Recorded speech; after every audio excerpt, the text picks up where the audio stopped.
मैं आप सभी का जो हमें YouTube और Facebook के माध्यम से देख पा रहे हैं, परमेश्वर प्रभु यीशु मसीह के नाम से मैं आप सभी का स्वागत करता हूं। और आइए हम आज की आराधना शुरू करें। भजन 96 उसका 7 पद से 13 पद को पढ़कर।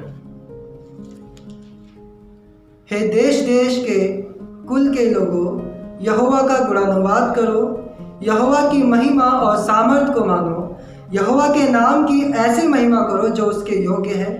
भेंट लेकर उसके आंगनों में आओ, पवित्रता से शोभायमान होकर यहोवा को दंडवत करो। हे सारी पृथ्वी के लोगों, उसके सामने कांपते रहो। जाति जाति में कहो, यहोवा राजा हुआ है, और जगत ऐसा स्थिर है कि वह टलने का नहीं। वह देश देश के लोगों का न्याय खराई से करेगा। आकाश आनंद करे और पृथ्वी मगन हो। समुद्र और उसमें की सब वस्तुएं गरज उठे। मैदान और जो कुछ उसमें है वह प्रफुल्लित हो। उसी समय वन के सारे वृक्ष जय जयकार करेंगे। यह यहोवा के सामने हो, क्योंकि वह आने वाला है। वह पृथ्वी का न्याय करने को आने वाला है। वह धर्म से जगत का और सच्चाई से देश देश के लोगों का न्याय करेगा। आइए हम अपने सिरों को झुकाएं और परमेश्वर से प्रार्थना करें। अनुग्रहकारी दयालु पिता, हम आपके सम्मुख आते परमेश्वर और आपके बड़े नाम की स्तुति करते हैं प्रभु, और हम आपकी आराधना करते परमेश्वर और धन्यवाद देते प्रभु आज के इस दिन के लिए जो आपने हमें दिया है। परमेश्वर धन्यवाद देते हैं आपकी दया और करुणा के लिए, आपके प्रेम के लिए प्रभु। परमेश्वर वचन में लिखा है कि हम सब पापी थे, तभी प्रभु यीशु मसीह आप इस संसार में आए और प्रभु आपने कलवरी के क्रूस पर हमारे पापों के लिए अपना प्राण दिया। प्रभु हम धन्यवाद देते हैं कि आपके कोड़े खाने से हम चंगे हो जाते हैं परमेश्वर, और प्रभु आपके मारे जाने से प्रभु हम छुटकारा पाते हैं, पापों की क्षमा पाते हैं प्रभु। इसके अलावा आपको धन्यवाद देते हैं प्रभु कि आपने हमें बचाया है प्रभु और अपने परिवार का एक हिस्सा बनाया प्रभु। इसके लिए हम आपको धन्यवाद देते हैं प्रभु और प्रार्थना करते हैं प्रभु इस समय के लिए प्रभु, जब हम आपकी आराधना करते हैं, जब हम आपके गीतों को गाते हैं, आपकी स्तुति करते हैं, आपके वचन को सुनते हैं, सीखते हैं प्रभु। प्रभु आप हमें से प्रत्येक के संग साथ हो प्रभु, और परमेश्वर होने दे प्रभु, आप हमें से हर एक के जीवन में कार्य करें प्रभु। और हम चाहते हैं प्रभु हम आपके नाम को ऐसी महिमा दें जिसके आप योग्य हैं प्यारे परमेश्वर। प्रभु सारा आदर जलाल महिमा आपको मिले परमेश्वर, क्योंकि आप इसके योग्य हैं। प्रार्थना विनती अपने उद्धारकर्ता मुक्तिदाता प्रभु यीशु मसीह के नाम से मांगते हैं, आमीन।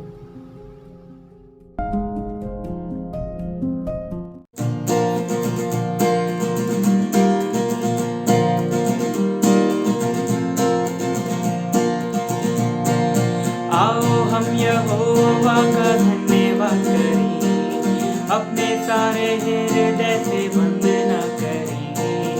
आओ हम यहोवा का धन्यवाद करें, अपने सारे हृदय से वंदना करें। उसके फजलों में स्तुति करें और जय जय ललकारें। उसके फजलों में स्तुति करें और जय जय ललकारें। जिसने बनाया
उसके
स्वीकार किया जाए। ईमान जो लाएगा शर्मिंदा ना होगा, मुर्दों से जीतेगा, छुटकारा उसका भी कर दिया, छुटकारा उसका अभी कर दिया। कैसा काम मसीह कर दिया, कैसा काम कर दिया, मुझको गुनाह से बरी कर दिया, मुझको गुनाह से बरी कर दिया। कैसा काम कर दिया। शुक्र यहोवा का, शुक्र यहोवा का, शुक्र यहोवा का, शुक्र यहोवा का, शुक्र यहोवा का, शुक्र यहोवा का, शुक्र यहोवा का, शुक्र यहोवा का।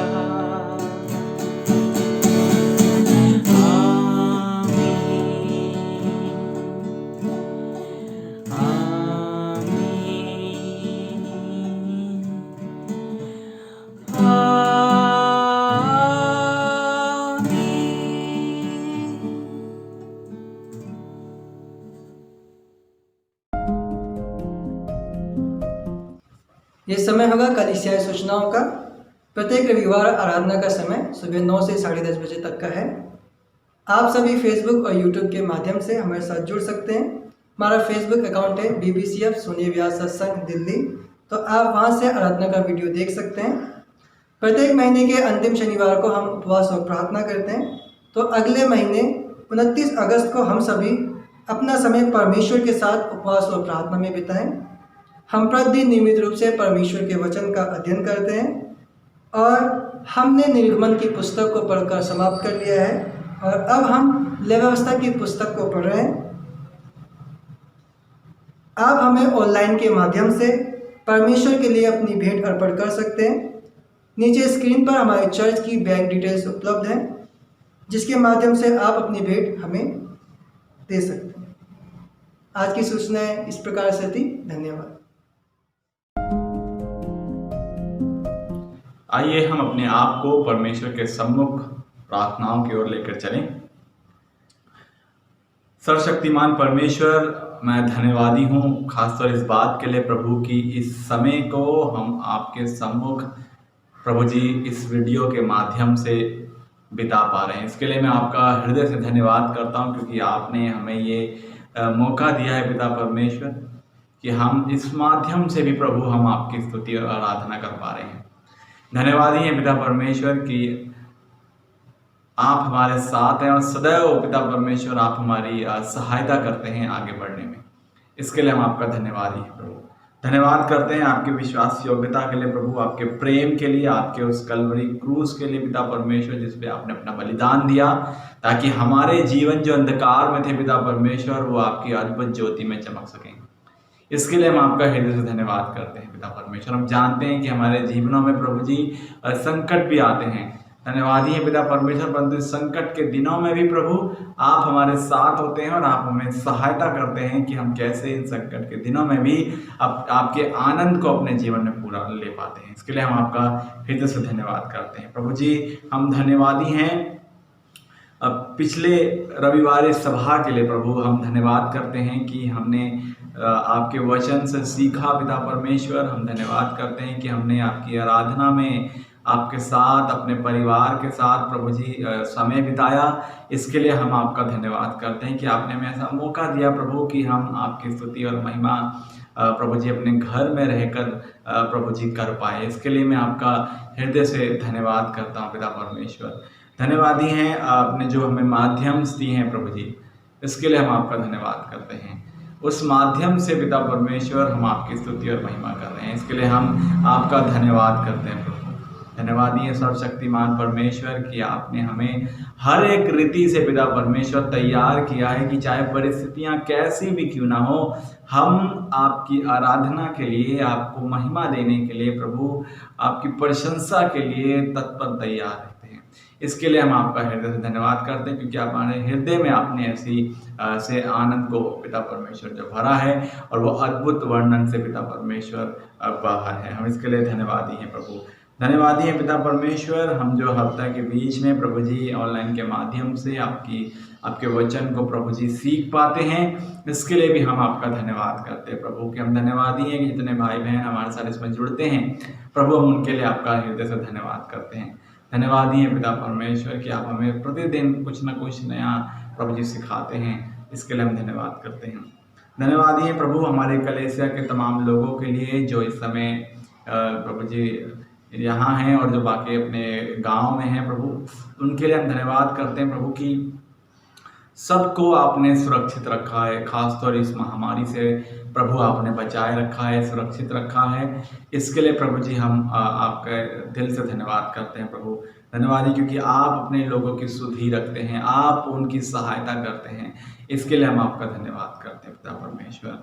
हम धन्यवादी हैं प्रभु जी हमारे देश के लिए, हमारे क्षेत्र के लिए, हमारे राज्य के लिए प्रभु जी। हम धन्यवादी हैं कि इस संकट की घड़ी में भी प्रभु जी हम सब मिलके प्रभु दूसरों की सहायता कर पा रहे हैं, इसके लिए हम आपका धन्यवाद, क्योंकि आपने हमें ये सिखाया है पिता परमेश्वर कि हम कैसे दूसरों की सहायता करें, कैसे हम दूसरों की भलाई में अपने समय को बिताएं।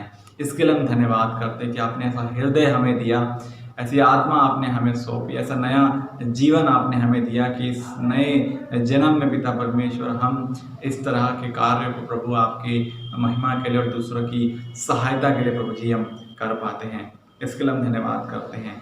इसी प्रकार हम धन्यवादी है हमारे चर्च के और जो मेंबर्स के लिए पिता परमेश्वर, प्रभु जी लोगों के लिए जो इस राहत कार्य में प्रभु जी अपने हाथ को आगे बढ़ाते हैं।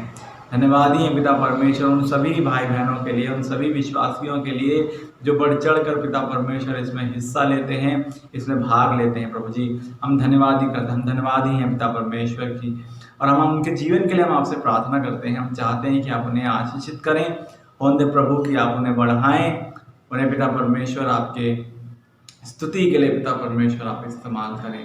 हम धन्यवादी हैं प्रभु, हम आपसे विनती करते हैं आप दया करें। प्रार्थना करते हैं इसी समय पिता परमेश्वर, खासतौर हम धन्यवादी हैं कि पिछले तमाम प्रार्थनाओं के उत्तर प्रभु जी आपने हमें दिए, इसके लिए हम आपका हृदय से धन्यवाद करते हैं।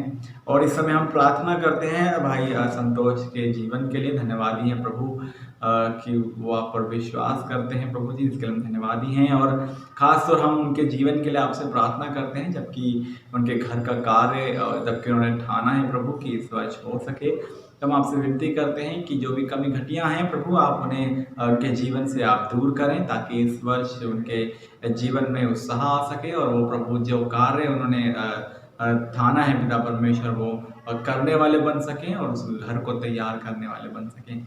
हम प्रार्थना करते हैं प्रभु आप दया करें।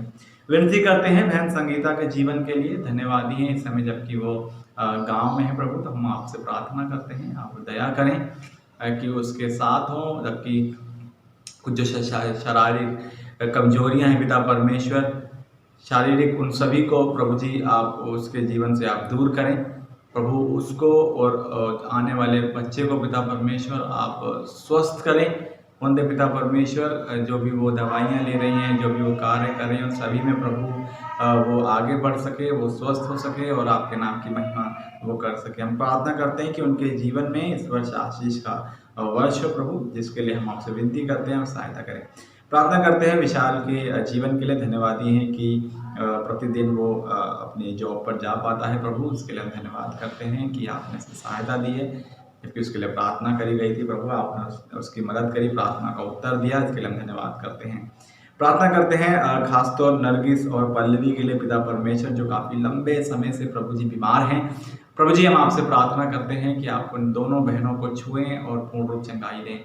हम विनती करते हैं प्रभु आप दया करें, उनके जीवन से जो समस्याएं, जो बीमारी उनके साथ जो जुड़ी हुई है पिता परमेश्वर काफ़ी लंबे समय से, हम आपकी ओर गुहार लगाते हैं प्रभु आप दया करें और उनको इनसे आज़ाद करें।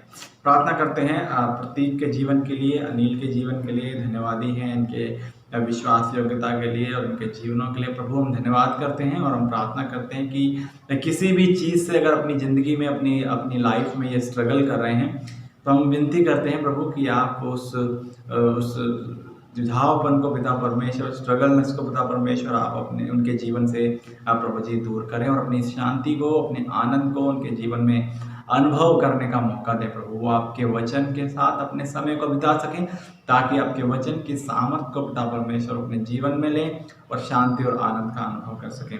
प्रार्थना करते हैं इसी प्रकार बहन दिशा के लिए पिता परमेश्वर प्रार्थना करते हैं कि जबकि प्रभु जी उनके साथ जो स्वास्थ्य समस्याएं हैं, हम प्रार्थना करते हैं कि आप उन्हें पूर्ण रूप चंगाई दें। प्रार्थना करते हैं कि वो जल्द से जल्द वो इस सिस्टम से सही हो सकें, स्वस्थ हो सकें और प्रभु आपको महिमा दे सकें। प्रार्थना करते हैं इसी प्रकार बहन सरोज के जीवन के लिए प्रभु, कि हम चाहते हैं आप उनके जीवन में भी शांति का अनुभव होने दें। प्रार्थना करते हैं कि आप उस समय उसे संभालें, उस पर दया करें और उनके परिवार को प्रभु आप संभालें। जो भी कमी घटियाँ हैं प्रभु आप उन्हें उनके जीवन से आप दूर करें और एक अच्छा जीवन, एक प्रेम भरा जीवन वो आपस में सब एक साथ मिलकर बिता सकें। मैं विनती करता हूँ प्रभु आप दया करें, अनुग्रह करें। प्रार्थना करते हैं पिता परमेश्वर हमारे चर्च की जो टास्क फोर्स टीम है उसके लिए भी प्रभु, जबकि हम जो मांस बांटने का कार्य है और जो तमाम कार्य हैं प्रभु उसे करते हैं, हम आपसे प्रार्थना करते हैं कि इसमें आप हमारी सहायता करें। जब हम बाहर जाते हैं तो विनती करते हैं प्रभु कि आप हमारी मदद करें, तमाम उस मुश्किलों और कठिनाइयों से, बीमारियों से हमें आप बचा के रखें। मैं आपकी सुरक्षा की मांग करता हूँ प्रभु, आप दया करें, अनुग्रह करें। प्रार्थना करते हैं तमाम हमारे बच्चों के लिए, जवानों के लिए प्रभु, जो पढ़ाइयाँ कर रहे हैं उनके लिए भी हम आपसे विनती करते हैं प्रभु, आप दया करें उनके जीवन पे, उन्हें बुद्धि समझ दें ताकि अपनी पढ़ाइयों में आगे बढ़ सकें। प्रार्थना करते हैं इसी प्रकार पिता परमेश्वर बहन सूरजमुखी के लिए भी, जिनके इस समय हालत ठीक नहीं है प्रभु जी, बीमार हैं। हम प्रार्थना करते हैं आप उन्हें भी पूर्ण चंगाई दें। धन्यवादी हैं तमाम बातों के लिए पिता परमेश्वर। हम विश्वास करते हैं कि आपने हमारी प्रार्थना को सुना है, क्योंकि आप सुनने वाले परमेश्वर हैं। आप निरंतर हमारी ओर अपने निगाहों को, अपने ध्यान को लगाए रखते हैं। इसके लिए हम आपका हृदय से धन्यवाद करते हैं। सब कुछ आपके हाथों में समर्पित करते हैं और विनती प्रार्थना हमारे उद्धारकर्ता मुक्तिदाता प्रभु यीशु मसीह के नाम से मांग लेते हैं, आमीन। आइए हम प्रेरितों के विश्वास को दोहराएं। मैं विश्वास रखता हूँ सर्व सामर्थी पिता परमेश्वर पर, जिसने आकाश व पृथ्वी की रचना की, और उसके इकलौते पुत्र हमारे प्रभु यीशु मसीह पर, कि वह पवित्र आत्मा की सामर्थ्य से देहधारी होकर कुंवारी मरियम से उत्पन्न हुआ, पेंतुस पिलातुस के राज्य में दुख उठाया, क्रूस पर चढ़ाया गया, मारा गया, गाड़ा गया, अधलोक में गया, तीसरे दिन मृतकों में से जी उठा, आकाश पर चढ़ गया और सर्व सामर्थी पिता परमेश्वर के दाहिनी हाथ बैठा है, जहाँ से वह जीवितों व मृतकों का न्याय करने के लिए आएगा।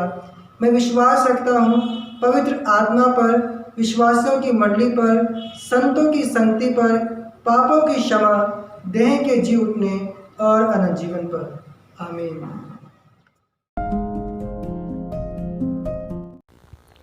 प्यारे बच्चों, आप सभी को जय मसीह की। एक बार फिर से हम आपके सामने हाजिर हैं एक नई कहानी के साथ, और ये कहानी है सदोम और अमोरा का नाश। एक दिन परमेश्वर ने सदोम और अमोरा नगर को नाश करने की ठानी, क्योंकि वहाँ के लोगों की बुराई परमेश्वर की दृष्टि में बहुत बढ़ गई थी। वो बहुत ही ज़्यादा बुरे बन गए थे, इसलिए परमेश्वर ने उन्हें नाश करने की योजना बनाई। परंतु लूत, जो अब्राहम का भतीजा था, वह सदोम के समीप रहता था और वह परमेश्वर की नज़र में धर्मी पुरुष था। परमेश्वर ने लूत और उसके परिवार को बचाने के लिए अपने 2 दूतों को भेजा। जब शाम के समय वे सदोम के पास आए तो लूत उनको देखकर उनसे मिला और झुककर प्रणाम किया और कहा, हे मेरे प्रभुओं, अपने दास के घर में आइए और रात भर आराम कीजिए और अपने पाँव धोइए, फिर सुबह उठकर अपने मार्ग पर जाइए। पर उन दूतों ने वहाँ रुकना नहीं चाहा, परंतु लूत के बहुत विनती करने पर वे उसके घर रुकने के लिए मान गए और उसने उनके लिए भोजन तैयार किया और रोटियां बनाकर उनको खिलाई। उनके सो जाने से पहले सदोम नगर के पुरुषों ने, जवानों से लेकर बूढ़ों तक, सब लोगों ने आकर उस घर को घेर लिया और लूत को पुकारकर उन दूतों को बाहर ले आने को कहा, क्योंकि वे उनके साथ बुराई करना चाहते थे। तब लूत उनके पास बाहर गया और दरवाजे को अपने पीछे बंद करके कहने लगा, हे मेरे भाइयों, ऐसी बुराई मत करो। पर वे ना माने और लूत को दबाने लगे और दरवाज़ा तोड़ने के लिए निकट आए। तब उन परमेश्वर के दूतों ने जो लूत के यहाँ मेहमान थे अपना हाथ बढ़ाकर उसे अपने पास घर में खींच लिया और दरवाज़ा बंद कर लिया, और उन्होंने उन सब लोगों को जो घर के बाहर थे अंधा कर दिया, और वे दरवाजे को टटोलते टटोलते थक गए। फिर परमेश्वर के दूतों ने लूत से पूछा, यहाँ तेरा और कौन है? दामाद, बेटे, बेटियाँ और नगर में जो कोई तेरा हो, उन सभी को लेकर इस जगह से निकल जा, क्योंकि हम ये जगह नाश करने पर है, इसलिए कि इसकी बुराई परमेश्वर के सामने बहुत बढ़ गई है, और परमेश्वर ने हमें इसका सत्यानाश करने के लिए भेजा है।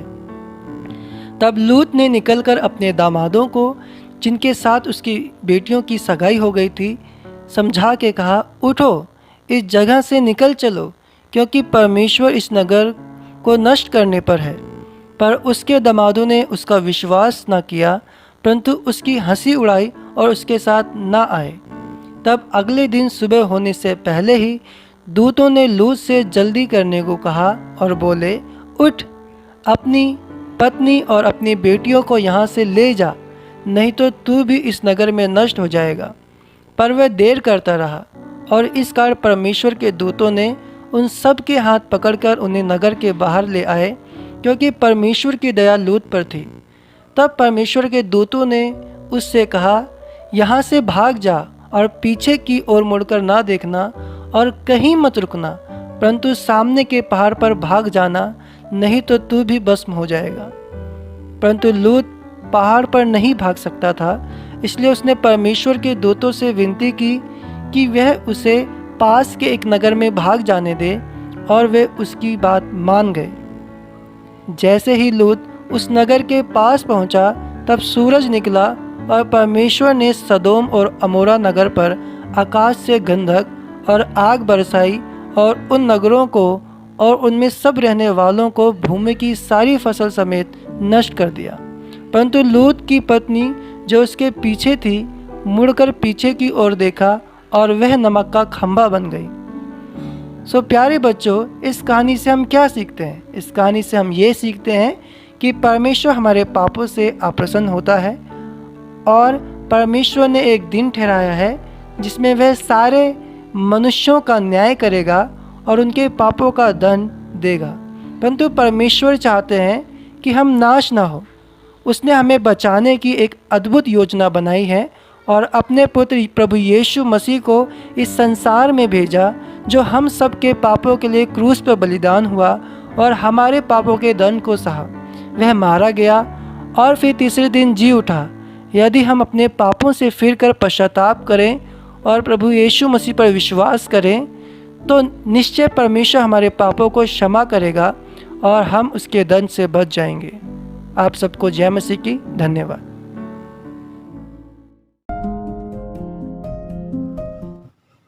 आइए, वो समय है कि हम परमेश्वर के वचन की ओर चलें और मेरे साथ निकाल लें पहला पतरस उसका 2 अध्याय 11 पद से लेकर 17 पद तक। पहला पतरस उसका 2 अध्याय 11 पद से लेकर 17 पद तक। और परमेश्वर के जीवित वचन में इस प्रकार से लिखा है कि हे प्रियो, मैं तुमसे विनती करता हूं कि तुम अपने आप को परदेशी और यात्री जानकर उन संसारिक अभिलाषाओं से जो आत्मा से युद्ध करती है बचे रहो। अन्य जातियों में तुम्हारा चाल चलन भला हो, ताकि जिन जिन बातों में वे तुम्हें कुकर्मी जानकर बदनाम करते हैं, वे तुम्हारे भले कामों को देखकर उन्हीं के कारण कृपा दृष्टि के दिन परमेश्वर की महिमा करें। प्रभु के लिए मनुष्य के ठहराए हुए हर एक प्रबंध के अधीन रहो। राजा के इसलिए कि वे सब पर प्रधान हैं, और हाकिमों के क्योंकि वे कुकर्मियों को दंड देने और सुकर्मियों की प्रशंसा के लिए उसके भेजे हुए हैं। क्योंकि परमेश्वर की इच्छा यह है कि तुम भले काम करने के द्वारा निर्बुद्धि लोगों की अज्ञानता की बातों को बंद कर दो। अपने आप को स्वतंत्र जानो और अपनी इस स्वतंत्रता को बुराई के लिए आड़ न बनाओ, परंतु अपने आप को परमेश्वर के दास समझकर चलो। सबका आदर करो, भाइयों से प्रेम रखो, परमेश्वर से डरो, राजा का सम्मान करो। आइए हम प्रार्थना करें। खुदावंत यीशु, मैं आपका धन्यवाद करता हूँ इस वचन के लिए जो आज पतरस की पत्री में से पढ़ा गया। प्रभु, मैं आपसे विनती करता हूं कि हम सुनने वालों की और देखने वालों की आप सहायता करें आपके वचन से प्रभु, कि हम सीख सकें कि हमारे जीवन में किस प्रकार से पिता परमेश्वर हमें आपके विश्वास में आगे बढ़ना है। पवित्र आत्मा में आपकी सहायता की मांग करता हूं कि आप मेरी भी सहायता करें कि मैं स्पष्टता से आपके वचन को बोल सकूं। और प्रार्थना करते हैं उन भाई बहनों के लिए प्रभु जो इस माध्यम से इस वीडियो को देख रहे हैं, हम विनती करते हैं कि आप उनकी भी सहायता करें कि वो भी आपकी आवाज़ को प्रभु जी, आपके वचन को स्पष्टता से सुन सकें। मैं प्रार्थना करता हूं प्रभु आप दया करें, अनुग्रह करें। प्रभु यीशु मसीह के नाम से इस प्रार्थना को मांगते हैं, आमीन। अभी जो खंड हमने पढ़ा पहला पत्रस उसका दूसरा अध्याय 11 से 17 में, इसका जो शीर्षक है वो ये है कि हम परमेश्वर की जीवित गवाही हैं। हम परमेश्वर की जीवित गवाही हैं। और यहां पर हम 3 बातों को देखेंगे। पहली बात जो हम देखेंगे वो है 11 से 12 पद में कि अपनी गवाही और व्यवहार को बनाए रखो। दूसरी बात कि अपने जीवन को परमेश्वर के अधीन रखो 13 से 15 में, और 16 से 17 में कि अपने आप को परमेश्वर में स्वतंत्र जानो। तो 3 बातों को हम यहां पर आज देखेंगे। आइए खंड की ओर चलें। तो पहले हमने देखा था, जैसा कि हम सीखते चले जा रहे हैं, कि तैयारी के विषय में। तैयारी किस चीज की? परमेश्वर के प्रति पवित्र बनने की। फिर उसके बाद हमने सीखा अभ्यास के बारे में कि कैसे हम परमेश्वर के पास आकर उसमें एक आत्मिक घर और पवित्र समाज और उसकी नजर में बहुमूल्य बनते जाते हैं, जैसा हमने पिछले रविवार को सीखा था। और अब यहाँ इस अध्याय में पत्रस हमें बताते हैं कि संसार में जहाँ परमेश्वर ने हमें रखा है, हमारे यानी हम मसीहों के व्यवहार, क्या व्यवहार होने चाहिए अविश्वासियों के प्रति और राज्य के प्रति। हमें कैसे अपने जीवनों को उनके सामने जीना है कि उनके जीवन विश्वास के द्वारा से बच सके। पत्रस मसीहों को चुनौती देता है कि वो पाप के विरुद्ध खड़े हों, कानूनी अधिकार को समर्पित हों और हमारा चाल चलन, हमारी गवाही दूसरों के सामने भलाई के लिए हो, क्योंकि इस प्रकार का आचरण या व्यवहार दूसरों को विश्वास से क्या करेगा? जीतेगा और परमेश्वर की ओर से हमारे जीवन में, उनके जीवन में प्रशंसा को लेकर आएगा। तो आइए पहली बात को देखें, पद 11 और 12। अपनी गवाही और व्यवहार को बनाए रखो। एक मसीह होने के नाते हमें अपनी गवाही और व्यवहार को इस संसार में जहां हम हैं उसको बनाए रखना है। तो यदि हम देखें कि क्यों हमें इस संसार में अपनी गवाही या फिर अपने व्यवहार को बनाए रखना है, क्यों ऐसा करना है, क्यों हमें वो बने रहना है जो परमेश्वर हमें बनाना चाहता है, इसका उत्तर पत्रस जो है पद 10 में देता है कि तुम पहले तो कुछ नहीं थे, पद 10 में, पर अब परमेश्वर की प्रजा हो। तुम पर दया नहीं हुई थी पर अब तुम पर दया हुई है। परमेश्वर ने हमें बचाया है अपनी सामर्थ्य से, और सिर्फ उसने हमें बचाया ही नहीं है परंतु अपने अनुग्रह के द्वारा से हमें वो बनाया है जिसको हम बनने के लायक नहीं थे। उसने हमें उस तरीका का बनाया है।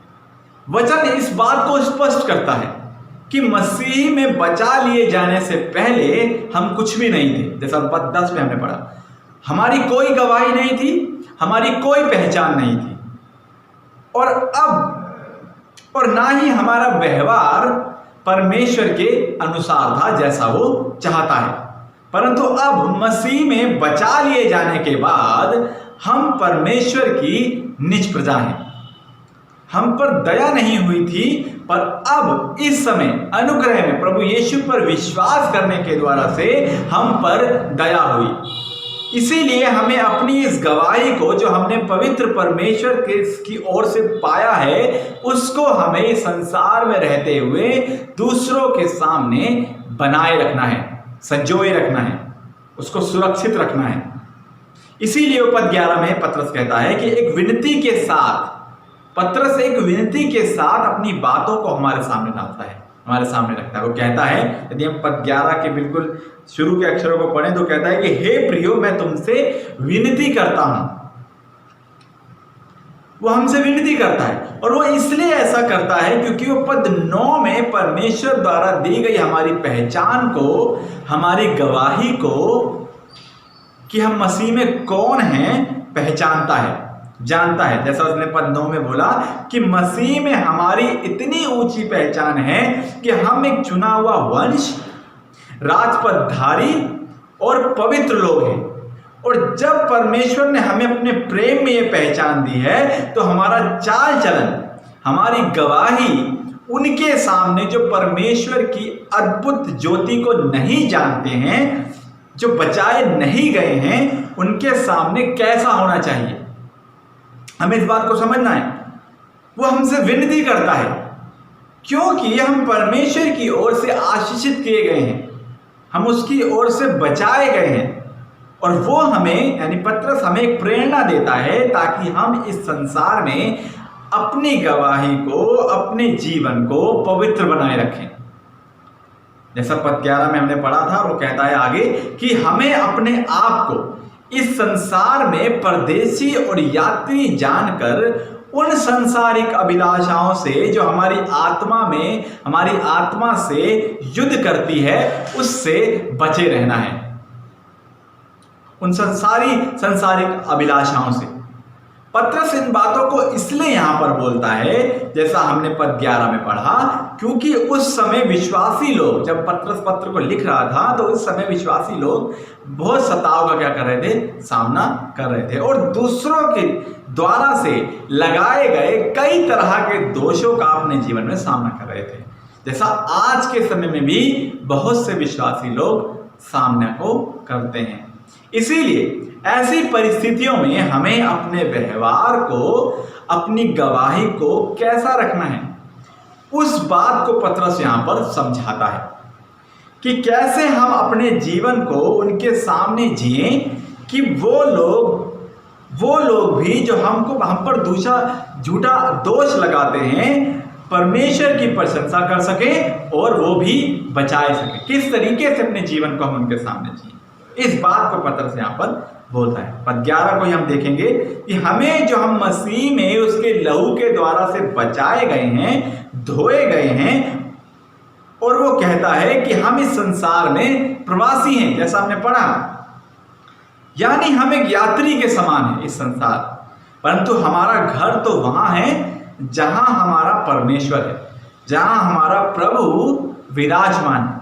जहां वो है वहां हम भी होंगे, जैसा प्रभु यीशु मसीह ने कहा यूहन्ना रचित सुसमाचार में 14 अध्याय के 2 और 3 पद में प्रभु यीशु मसीह ने इस प्रकार से बोला कि मेरे पिता के घर में बहुत से रहने के स्थान हैं, यदि ना होते तो मैं तुमसे कह देता, क्योंकि मैं तुम्हारे लिए जगह तैयार करने जाता हूं, और यदि मैं जाकर तुम्हारे लिए जगह तैयार करूं तो फिर आकर तुम्हें अपने यहां ले जाऊंगा कि जहां मैं रहूं वहां तुम भी रहो।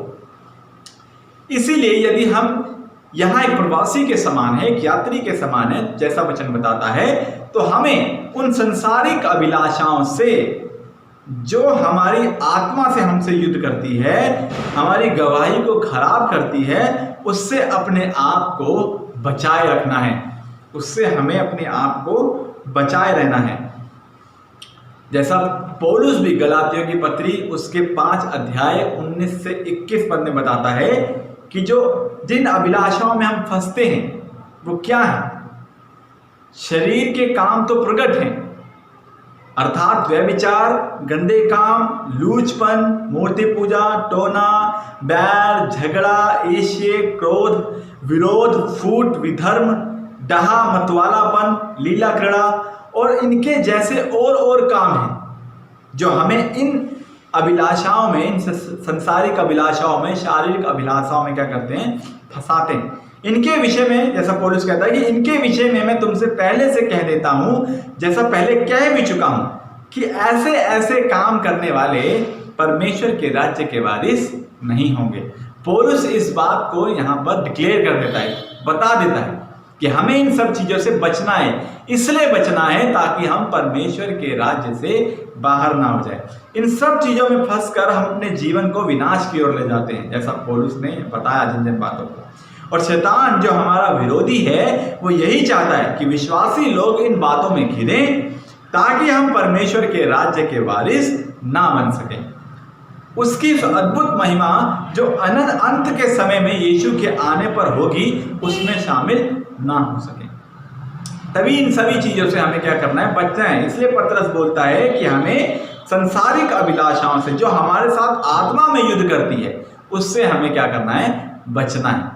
ध्यान देने वाली बात यह है कि हमें क्यों पतरस ऐसा बोलता है कि हमें अपने शरीर को इस पृथ्वी पर परदेसी जान के रहना है। क्यों वो ऐसा बोलता है? और अपने शरीर को इस संसारिक अभिलाषाओं से बचाए रखना है। क्यों वो इस तरीके से एक विश्वासी को करने के लिए बोल रहा है? सिर्फ इसलिए नहीं कि हमारा शरीर परमेश्वर का मंदिर है या फिर हम परमेश्वर के द्वारा चुने हुए हैं, परंतु हमें ऐसा इसलिए करना है क्योंकि हम पवित्र और पवित्र परमेश्वर के द्वारा से बचाए गए। क्योंकि जिसकी हम आराधना करते हैं, जिसके द्वारा से हम बचाए गए हैं, जिसने हमें नया जन्म और नया जीवन दिया है, वो पवित्र परमेश्वर है। उसके नाम के आगे पवित्र लगता है।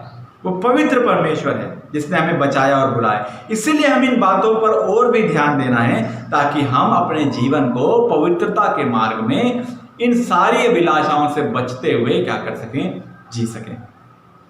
इसीलिए हमें हमारी शारीरिक अभिलाषाओं व वासनाओं से बचे रहना है, ताकि हम परमेश्वर के उस राज्य में जिसमें हमें जाना है पहुंच सके और यीशु के सामने खड़े होने के लायक बन सकें जब वो इस पृथ्वी का न्याय करने को आएगा। और जैसा रोमियो उसके 13 अध्याय 12 और 14 पद में पौलुस कहता है कि इसीलिए, जबकि हमें इन सब चीजों से बचना है, तो इसीलिए अंधकार के कामों को त्याग कर ज्योति के हथियार क्या करो, बांध लो। अंधकार के कामों को त्याग कर ज्योति के जो हथियार हैं उसे क्या करो, बांध लो। और जगत की ज्योति कौन है? प्रभु यीशु मसीह और उसका वचन। ताकि हम इन सभी चीजों से जो हमारे आत्मा के साथ युद्ध करती है, उससे अंधकार के कामों से जीत सके। परमेश्वर के वचन के द्वारा से हम इन अंधकार के कामों से क्या कर सकें, जीत सके। दूसरी बात जो हमें देखनी है, सोचनी है कि आत्मा में युद्ध करने का क्या तात्पर्य है। क्यों पौलुस इस बात को यहाँ पर लिखता है कि हम वो आत्मा में हमारे साथ युद्ध करते हैं। जैसे अगर इस बात को हम समझे कुछ इस तरीके से कि हमारा शरीर कुछ ऐसे कार्य करने की लालसा करता है जो परमेश्वर की नजर में गलत है, और हमारी आत्मा उस कार्य को जो परमेश्वर की नजर में गलत है करने के लिए क्या करती है, रोकती है। लेकिन शरीर कहता है इस कार्य को कर, और आत्मा कहती है इस कार्य को मत कर। ये जो इन दोनों के बीच में चल रहा है, कर और मत कर, यही है जिसको हम अपनी आत्मा में युद्ध करना कह सकते हैं। और हम तभी इस पर नियंत्रण बना पाएंगे, नियंत्रण कर सकेंगे, जब हम परमेश्वर के वचन को और परमेश्वर की आत्मा को हमारे अंदर, हमारी आत्मा में, हमारे शरीर में नियंत्रण लेने देंगे।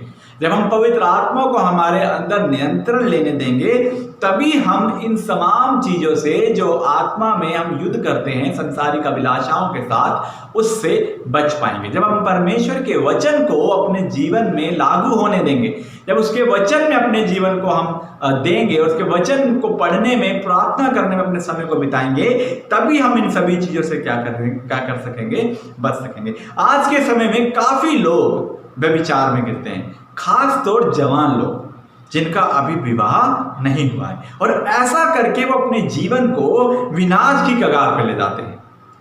अगर यदि हम इस अवस्था से गुजर रहे हैं, तो हमें यह देखना है कि हम किसकी सुनते हैं। क्या हम पवित्र आत्मा की सुनते हैं या फिर हम अपने शरीर की सुनते हैं? हम किसकी सुनते हैं? यदि हम परमेश्वर की आत्मा की और उसके वचन की बात को सुनते हैं, तो ये तय है कि हम उन सभी कार्य से क्या होंगे, बचेंगे, जो हमें विनाश की ओर लेके जाती है। तो ये बात हमें क्या करनी है, समझनी है कि हम किसकी सुनते हैं।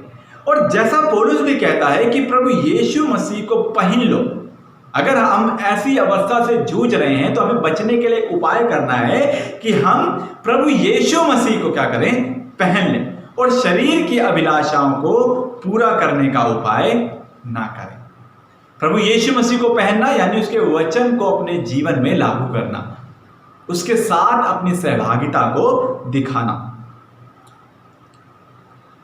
तो जरूरी है कि हम प्रभु यीशु मसीह को अपने जीवन में आने दें ताकि हम उसके नियंत्रण में रहें, ना कि शारीरिक अभिलाषाओं के। क्योंकि जब हम परमेश्वर के नियंत्रण में रहेंगे, उसकी आत्मा के नियंत्रण में रहेंगे, उसकी आत्मा के अनुसार चलाए चलेंगे, तो ये तय है कि हम उन सारी शारीरिक अभिलाषाओं से जो हमें परमेश्वर के सम्मुख पाप में गिरा देती हैं, उनसे हम बच पाएंगे। और ये तब होगा जब हम परमेश्वर की आत्मा को अपने जीवन में नियंत्रण लेने देंगे ताकि वो हमें सिखा सके। पद 12 को यदि हम पढ़ें तो पद 12 में पतरस कहता है कि अन्य जातियों में तुम्हारा चाल चलन भला हो, ताकि जिन जिन बातों में वे तुम्हें कुकर्मी जानकर बदनाम करते हैं, वे तुम्हारे भले कामों को देखकर उन्हीं के कारण कृपा दृष्टि के दिन परमेश्वर की महिमा करें। पतरस एक बात कहता है 12 पद में कि अविश्वासियों के मध्य हमारी गवाही और हमारा व्यवहार, हमारा चाल चलन जो है वो भला होना चाहिए, भलाई के लिए होना चाहिए। और वो क्यों ऐसा करने को बोलता है? क्यों वो चाहता है कि परमेश्वर के द्वारा बचाए गए लोग और छुड़ाए गए लोग इस तरह से अपने जीवन को उनके सामने जिए? वो क्यों ऐसा चाहता है? वो क्यों ऐसा करने के लिए यहाँ पर बोल रहा है? इसीलिए ताकि जिन जिन बातों में वे तुम्हें बुरा कहते हैं और बदनाम करते हैं, वे तुम्हारे भले कामों को देखकर इन्हीं के कारण से न्याय के दिन परमेश्वर की महिमा कर सकें। उनका जीवन भी जब परमेश्वर उनको पश्चाताप का मौका दे तो वो हमारे चाल चलन को देखकर, हमारी गवाही को देखकर, हमारे जीवन को भलाई करते हुए देखकर परमेश्वर पर विश्वास कर सके और उद्धार के स्वाद को चख सके। इसीलिए वो ऐसा करने के लिए बोलता है। इसीलिए हम विश्वासियों को पापपूर्ण अभिलाषाओं से न केवल अपने आप को अपनी आत्मिक अच्छाई के लिए दूर रखना चाहिए, परंतु एक अच्छी गवाही का और एक अच्छा चाल चलन दूसरों के सामने प्रकट करना चाहिए। पतरस सिर्फ हम विश्वासियों के बारे में ही यहाँ पर बात नहीं करता है, या वो यहाँ पर नहीं सोच रहा है ऐसा, परंतु वो उनके उद्धार के बारे में भी सोचता है जिन्होंने अभी तक जीवित परमेश्वर के प्रेम और उद्धार का स्वाद नहीं चखा है। वो उनके बारे में भी क्या करता है? चिंता करता है। इसलिए पद 12 के अंत में बोलता है कि वो कृपा दृष्टि के दिन परमेश्वर की महिमा कर सके। कौन? जिन्होंने अभी तक परमेश्वर के उद्धार को नहीं जाना है। हमारे भले कार्य को देखकर, और कैसे कोई परमेश्वर की महिमा करेगा जब तक कि परमेश्वर उसे बचा ना ले। तो परमेश्वर चाहता है, और पतरस भी यही चाहता है कि उनका भी उद्धार हो जिन्होंने अभी तक यीशु को नहीं जाना है। जबकि हम मसीह में बचा लिए गए हैं, तो इस संसार में और भी ज्यादा गर्मजोशी के साथ हम भले कार्य को करने में अपने जीवन को क्या करें? बिताएं। और प्रभु यीशु मसीह से बड़ा उदाहरण और कोई नहीं हो सकता इस कार्य के लिए, जिसने खुद इस कार्य को किया, दूसरों की भलाई करी और हमें भी सिखाया। जैसा प्रभु यीशु मसीह ने बताया मत्ती रचित सुसमाचार उसके 5 अध्याय के 16 पद में, वो कहते हैं कि उसी प्रकार तुम्हारा उजियाला मनुष्य के सामने चमके।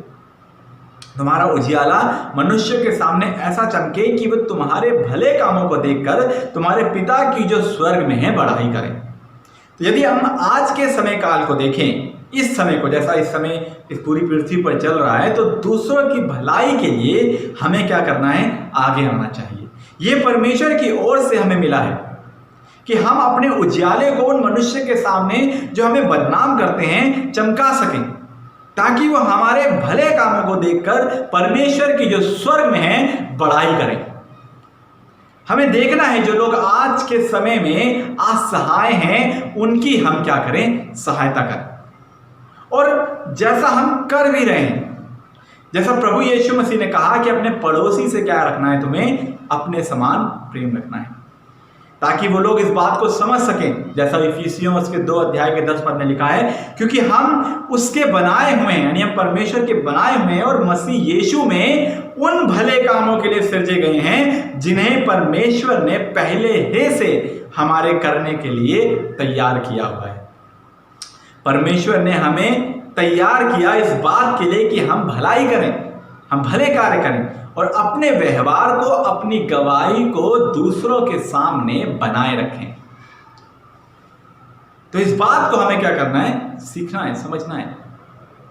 कि परिस्थितियां चाहे कुछ भी क्यों ना हो, हमें निरंतर भलाई को दूसरों की क्या करना है, करते जाना है। दूसरी बात जो पतरस यहाँ पर समझाते हैं वो है अपने जीवन को परमेश्वर के अधीन रखो, पद 13 से पद 15 में। तो परमेश्वर का वचन हमें बताता है कि प्रभु के लिए हमें मनुष्य के ठहराए हुए हर एक प्रबंध को, जो हमारी भलाई के लिए ठहराए हुए हैं, उनके हमें अधीन रहना है और हमें हमारे प्रभु के लिए ऐसा करना है। जैसा पतरस बोलता भी, यदि हम पढ़ें पद 13 को, प्रभु के लिए मनुष्य के ठहराए हुए हर एक प्रबंध के अधीन रहो, राजा के इसलिए वे सब पर क्या है, प्रधान है। तो पहली बात में पौलुस क्या कहता है कि प्रभु के लिए, क्योंकि परमेश्वर इन सभी अधिकारों के क्या है, ऊपर है। इसलिए बोलता है कि इन सारी बातों को तुम इसलिए करो, किसके लिए करना है, प्रभु के लिए करना है, यीशु मसीह के लिए करना है। और जब इस बात को हम और भी ठीक रीति से समझ सकते हैं, समझ पाएंगे, जब हम रोमियो के 13 अध्याय के 1 से 2 पद को देखेंगे। वहां पौलुस इस प्रकार से बोलता है कि हर एक व्यक्ति प्रधान अधिकारियों के अधीन रहे, क्योंकि कोई अधिकार ऐसा नहीं है जो परमेश्वर की ओर से ना हो, और जो अधिकार हैं वे परमेश्वर के ठहराए हुए हैं। इससे जो कोई अधिकार का विरोध करता है वे परमेश्वर की विधि का सामना करता है, और सामना करने वाले दंड पाएंगे। हमें इस बात को समझना है कि हमारा परमेश्वर सभी अधिकारों के ऊपर प्रभुता करता है, जो भी संसार में उसने मनुष्य के बीच में दिए हैं या ठहराए हैं, और वो उसके ठहराए हुए हैं। इसीलिए हमें अपने जीवन में अपने जीवन को परमेश्वर के अधीन रखना है, क्योंकि ये सब उसके ठहराए हुए हैं और वो इन सभी के ऊपर क्या है, प्रभु है। इसीलिए जब हम अपने जीवन को परमेश्वर के अधीन रखेंगे, उसका भय मानेंगे, तो ये तय है कि हम उन अधिकारों का भी पालन करेंगे जो इस संसार में हमारी भलाई के लिए उसके द्वारा क्या है, ठहराए गए हैं। अब चाहे वो किसी राजा के प्रबंध हो, चाहे वो किसी हाकिमों के हो, जैसा पतरस आगे यहाँ पर बोलता है। क्योंकि यदि यहाँ पर लिखा है 14 पद में, और हाकिमों के, क्योंकि वो कुकर्मियों को दंड देने और सुकर्मियों की प्रशंसा के लिए भेजे हुए हैं। तो ये सारी बातें परमेश्वर की ओर से क्या हुई हैं, ठहराई हुई हैं। पतरस एक अच्छा व्यवहारिक पवित्र जीवन जीने को तो बोलता ही है, परंतु साथ साथ वो एक अच्छा नागरिक होने के लिए भी यहाँ पर क्या करता है, बोलता है। और ये सब किसके लिए हो, सिर्फ और सिर्फ प्रभु के लिए हो, हमारे पिता परमेश्वर प्रभु यीशु मसीह के लिए हो, जिससे हमारे अच्छे व्यवहार के द्वारा से उसको यानी परमेश्वर को महिमा मिले। पद 15 में पतरस कहता है, अगर हम 15 पद को पढ़ें, क्योंकि परमेश्वर की इच्छा यह है कि तुम भले काम करने के द्वारा निर्बुद्धि लोगों की अज्ञानता की बातों को बंद कर दो। तो पतरस यहाँ पर समझाने की कोशिश करता है, कहता है कि इसलिए यदि हम अपने जीवन को परमेश्वर के अधीन रखते हैं, तो परमेश्वर की इच्छा ये है कि हम सब क्या करें, भले कार्य करें, परमेश्वर की अधीनता में दूसरों की भलाई करें, क्योंकि परमेश्वर की अधीनता और आज्ञाकारिता में किया गया कोई भी कार्य हमें हमेशा अच्छाई की ओर और उसकी प्रशंसा की ओर क्या करता है, लेकर जाता है। परंतु फिर भी वास्तव में मसीह लोग निंदा किए जाते हैं, दुष्टता के लिए झूठे दोषारोपण के लिए किए जाते हैं, सताए जाते हैं। परंतु हमें इस बात को समझने की जरूरत है कि पतरस ने यहाँ जोड़ दिया है कि हम क्या करें, भलाई करें, क्योंकि ये परमेश्वर की इच्छा है। यदि हम पहला पतरस उसका 3 अध्याय 16-17 पद में देखें, तो वहां वो कहता है कि इसलिए कि जिन बातों के विषय में तुम्हारी बदनामी होती है, उनके विषय में जो मसीह में तुम्हारे अच्छे चाल चलन का अपमान करते हैं, लज्जित हूं। क्योंकि यदि परमेश्वर की यही इच्छा हो कि तुम भलाई करने के कारण दुख उठाओ, तो ये बुराई करने के कारण दुख उठाने से कहीं ज्यादा उत्तम है, कहीं ज्यादा अच्छा है। ये परमेश्वर की नज़र में बहुत ही अद्भुत बात है कि हम बुराई के लिए नहीं, परंतु भलाई करने के कारण से दुख उठाते हैं, जिससे हमारे श्रेष्ठ और भले कार्य के द्वारा से निर्बुद्धि लोगों की अज्ञानता की बातें क्या हो जाती हैं, बंद हो जाती हैं। इसीलिए हमें अपने जीवन को परमेश्वर के अधीनता में क्या करना है, जीना है, क्योंकि परमेश्वर इन सभी अधिकारों के क्या है, ऊपर है, और वह चाहता है कि हम क्या करें, भले कार्य को इस पृथ्वी पर रहते हुए करें। तीसरी बात जो हम देखेंगे वो है अपने आप को परमेश्वर में स्वतंत्र जानो। 16 से और 17 पद को, आइए 16 पद को पढ़ें। यहाँ पे इस प्रकार से लिखा है कि अपने आप को स्वतंत्र जानो और अपनी इस स्वतंत्रता को बुराई के लिए आड़ ना बनाओ, परंतु अपने आप को परमेश्वर के दास समझकर चलो। 17 पद, सबका आदर करो, भाइयों से प्रेम रखो, परमेश्वर से डरो, राजा का सम्मान करो। पत्रस 16 पद में बताता है कि अपने आप को स्वतंत्र जानो और उसी के समान क्या करो, कार्य करो। अपनी स्वतंत्रता को बुराई के लिए इस्तेमाल ना करो और ना अपने आप को परमेश्वर का दास समझकर इस पृथ्वी पर जीवन व्यतीत करो। स्वतंत्रता के विषय में जैसा पत्रस ने बोला और प्रभु यीशु मसीह ने इस विषय में कहा यूहन्ना रचित सुसमाचार उसके 8 और 32 और 34 पद में कि तुम सत्य को जानोगे और सत्य तुम्हें क्या करेगा, स्वतंत्र करेगा। सो यदि पुत्र तुम्हें स्वतंत्र करेगा तो सचमुच तुम स्वतंत्र हो जाओगे।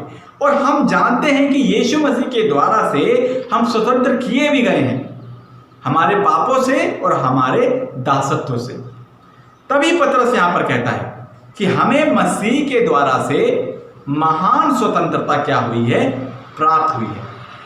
लेकिन समझने वाली बात यह है कि जब हमने मसीह में बचा लिए जाने के बाद इस महान स्वतंत्रता को प्राप्त किया है तो हमें यह समझना है कि हमें यह स्वतंत्रता अपनी इच्छा अनुसार कार्य करने के लिए नहीं मिली है।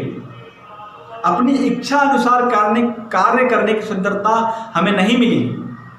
हमें हमारी स्वतंत्रता जो मसीह की ओर से प्राप्त हुई है उसको बुराई करने या फिर दूसरों का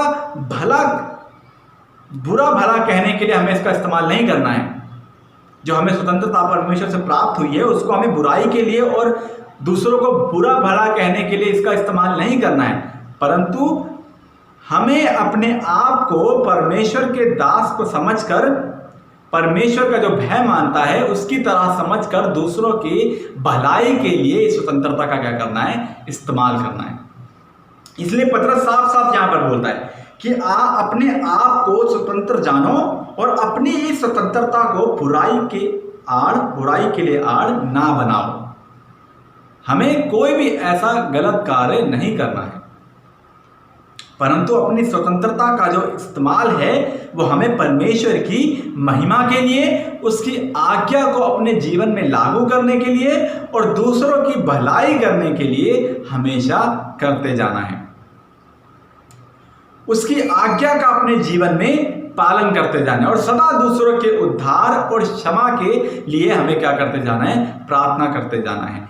उस प्रकार से अपने जीवन को परमेश्वर के द्वारा दी गई स्वतंत्रता का हमें क्या करना है, इस्तेमाल करना है। इसी प्रकार से हम मसीह के इस कार्य के द्वारा से हमारे पापों से छुटकारा पाकर और प्रत्येक प्रकार के स्वार्थ और बुरी लालसाओं और दासत्व से छुटकारा पाकर परमेश्वर के लिए हमें आगे बढ़ते जाना है और हमारी ये स्वतंत्रता दूसरों के प्रति हमारे अच्छे विवेक और अच्छे व्यवहार और अच्छी गवाही को प्रदर्शित करने के लिए होनी चाहिए, जिससे इन सभी बातों से क्या मिले, परमेश्वर को महिमा मिले। इसलिए 17 पद में इन बातों को कहता है जिसके कारण से हम सबका आदर करें, चाहे वो सामने वाला हमें मसीह जानकर हमसे प्रेम करे या फिर ना करे, लेकिन फिर भी हम उसका क्या करें, आदर करें।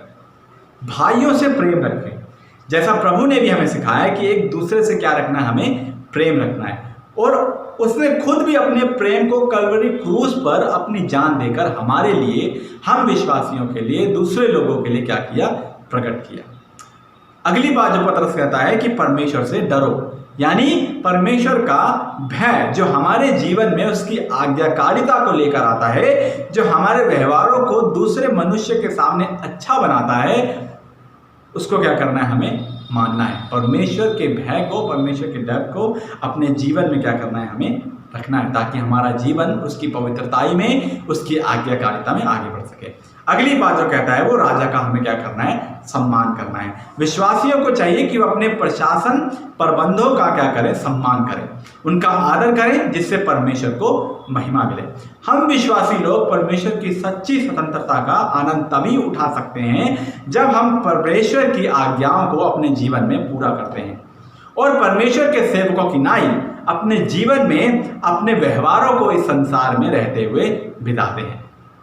इसीलिए हमें इस संसार में रहते हुए अपने व्यवहार और अपनी गवाही को क्या रखना है, बनाए रखना है। अपने चाल चलन को भलाई के कार्य के लिए इस्तेमाल करना है, जिसे देखकर लोग परमेश्वर की महिमा कर सकें, और अपने जीवन को हमें परमेश्वर के अधीन क्या करना है, रखना है, ताकि जो अधिकार परमेश्वर ने पृथ्वी पर ठहराए हुए हैं उनका हम सम्मान कर सकें और अपने आप को मसीह में भलाई के लिए स्वतंत्र जानकर परमेश्वर के दास के रूप में कार्य करते जाना है, ताकि जिससे हम इस संसार में परमेश्वर की जीवित गवाही के रूप में पहचाने जा सके। और इन सभी कार्य को करने के लिए, इन सभी कार्य को करते हुए इस जीवन में जीने के लिए हमें प्रभु यीशु मसीह ने अपने पास क्या किया है, बुलाया है।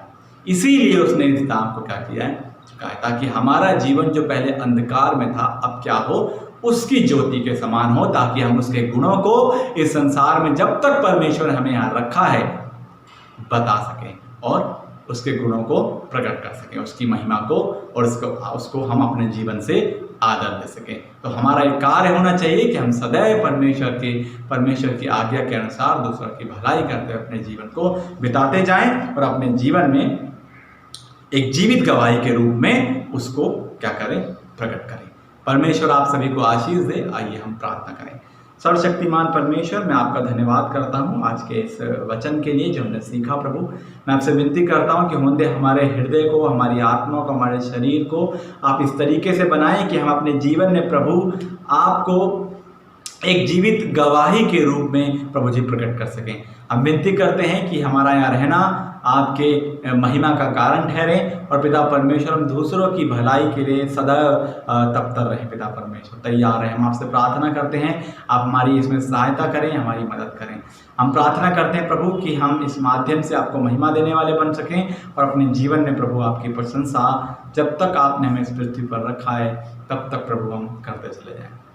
इसके लिए हम आपका धन्यवाद करते हैं। आज के वचन के लिए आपका धन्यवाद करते हैं। आपकी सहायता के लिए आपका धन्यवाद करते हैं। सारा आदर, सारी महिमा हम आपको देते हैं। विनती प्रार्थना हमारे उद्धारकर्ता मुक्तिदाता प्रभु यीशु मसीह के नाम से मांगते हैं, आमीन। आइए हम आशीष वचन की ओर चलें। अब जो तुम्हें ठोकर खाने से बचा सकता है और अपनी महिमा की भरपूरी के सामने मगन और निर्दोष करके खड़ा कर सकता है, उस एकमात्र परमेश्वर हमारे उद्धारकर्ता की महिमा, गौरव और पराक्रम और अधिकार हमारे प्रभु यीशु मसीह के द्वारा जैसा सनातन काल से है अब भी हो, युगानुयुग होता रहे। परमेश्वर आप सभी को आशीष दे और सदैव वो आपके साथ रहे। सबको जय मसीह की।